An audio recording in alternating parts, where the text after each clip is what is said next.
오늘 우리가 읽은 본문인 잠언 25장은 한 나라의 왕을 섬기는 신하들에게 어떻게 왕을 섬기는 것이 지혜로운 것인지를 말하며 더 나아가 신하로서 가져야 할 덕목에 대해서 이야기를 합니다. 이 시간 말씀에 기록된 신하의 덕목을 4가지로 구분하여 살펴보고자 합니다. 먼저 신하가 품어야 할 첫 번째 덕목은 충성입니다. 우리 3절의 말씀을 함께 읽겠습니다. 하늘의 높음과 땅의 깊음 같이 왕의 마음은 헤아릴 수 없느니라. 아멘. 신하는 하나님이 세우신 왕이요 하나님이 맡기신 나라를 다스리는 왕을 잘 섬기고 보필해야 할 의무가 있습니다. 신약 성경인 에베소서 6장에서도 종들에 대하여 상전을 대할 때에는 기쁜 마음으로 주님을 대하듯 섬기라 라고 말하고 있습니다. 이렇게 신하에게는 왕을 잘 섬기고 보필해야 할 의무가 있는데 신하에게 숙제가 한 가지 있다면 3절에서 말함과 같이 왕의 마음을 온전히 헤아릴 수 없다라는 것입니다. 자신이 섬기는 왕의 마음을 헤아릴 수 없을 때 신하는 깊은 고민에 빠지게 될 것입니다. 그때 필요한 것이 있으니 바로 충성입니다. 단지 왕의 마음에 원하는 것만을 골라 부분적으로 순종하는 삶이 아니라 또 내 생각과 판단으로 왕의 마음을 헤아릴 수 없으니 있는 그대로 순종하는 충성의 마음을 품고 실천할 때 비로소 왕에게 기쁨이 되는 신하로 존재할 수 있게 되는 것이죠. 이렇게 충성에 이어 신하가 품어야 할 두 번째 덕목이 있으니 바로 정결함입니다. 우리 4절과 5절의 말씀입니다. 은에서 찌꺼기를 제하라.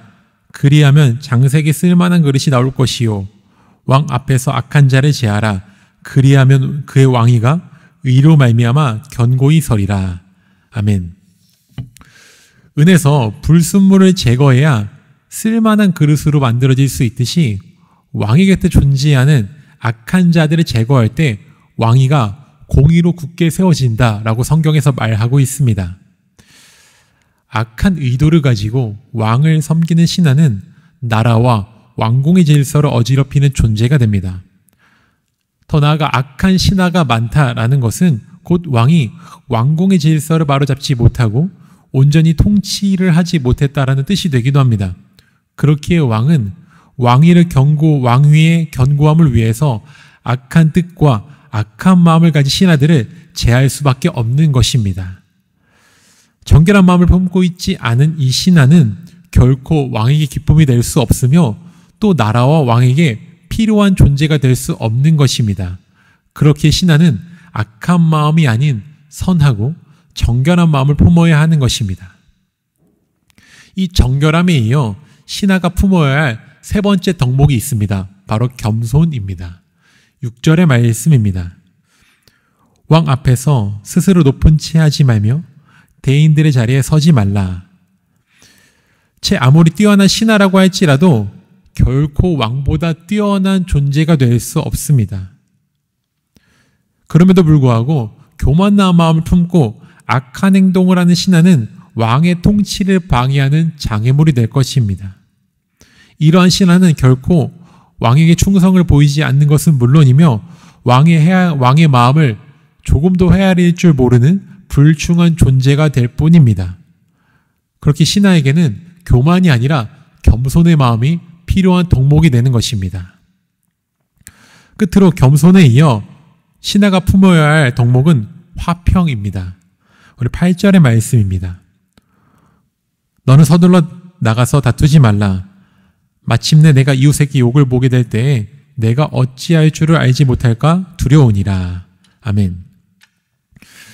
오늘의 본문인 8절에서 11절, 12절까지의 말씀에서는 이웃과 다투지 말 것과 또 이웃의 허물과 은밀한 비밀을 타인에게 함부로 말하지 말 것을 경고하고 있습니다.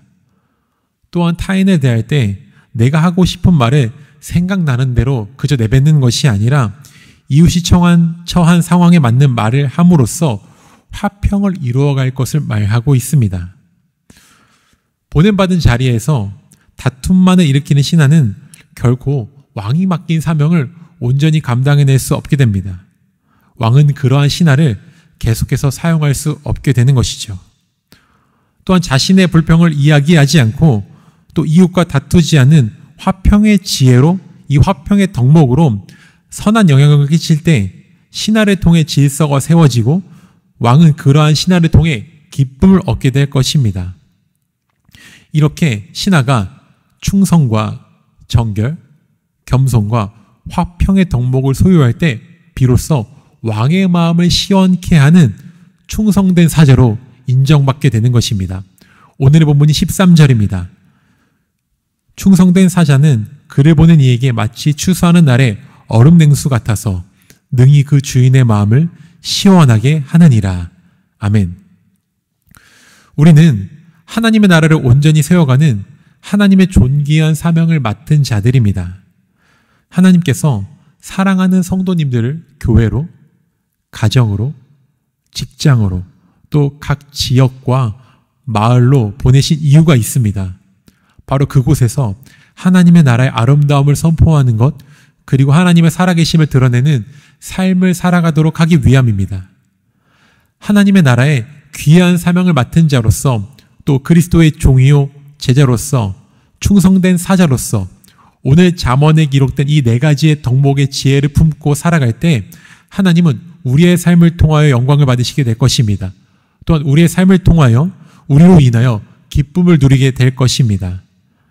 그러한 삶을 살아갈 때 마침내 우리는 추수하는 날의 얼음 냉수와 같아서 하나님의 마음을 시원하게 해드리는 충성된 사자로서 살아갈 수 있으며 존재할 수 있게 될 것입니다. 사랑하는 우리 모든 성도님들, 오늘 하루도 맡겨진 삶의 자리에서 하나님의 마음을 시원하게 해드리는 그런 충성된 사자로서의 삶을 살아가는 복된 하루가 되시기를 주의 이름으로 축복하고 소망합니다.